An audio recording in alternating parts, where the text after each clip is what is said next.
Civilization or Barbarism, an Authentic Anthropology by Dr. Cheikh and Diop.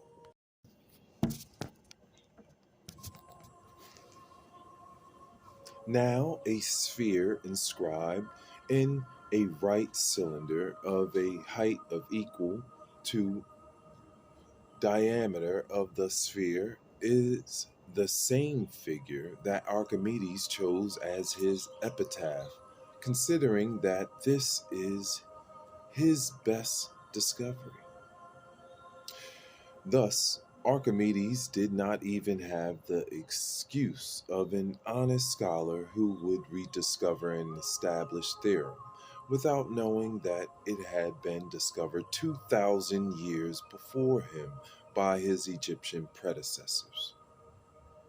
The other borrowings in which he indulged himself during and after his trip to Egypt without ever citing the sources of his inspiration show clearly that he was perfectly conscious of his sin, and that hereby he was being faithful to a Greek tradition of plagiarism that went back to Thales, Pythagoras, Plato, Exodus,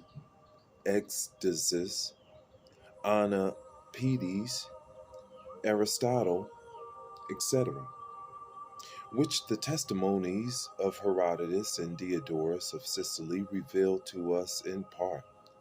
The epitaph of Archimedes, rediscovered by Cicero at Syracuse, proves that this is not a myth propagated by tradition. It is remarkable that the Romans, who had less contact with the Egyptians, have contributed practically nothing to the exact sciences. To get to geometry in particular.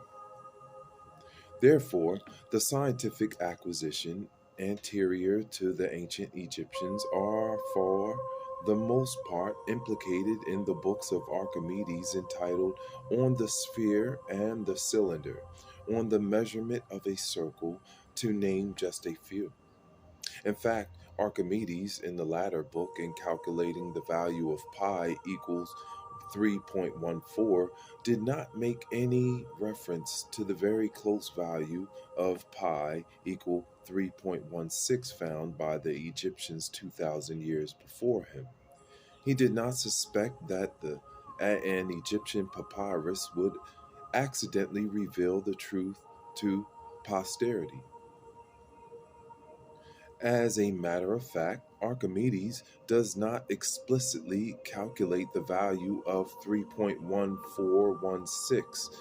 He shows that the ratio of the circumference to the diameter lies between 3.1, 3.17 and 3.10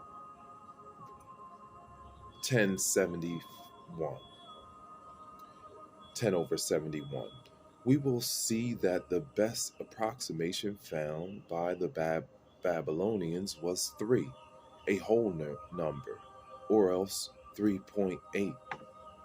Archimedes' treatise entitled On the Equilibrium of Planes, or of their center of gravity, deals with the equilibrium of the lever, a problem that the Egyptians had mastered in 2600 BCE, the era of the construction of the pyramids.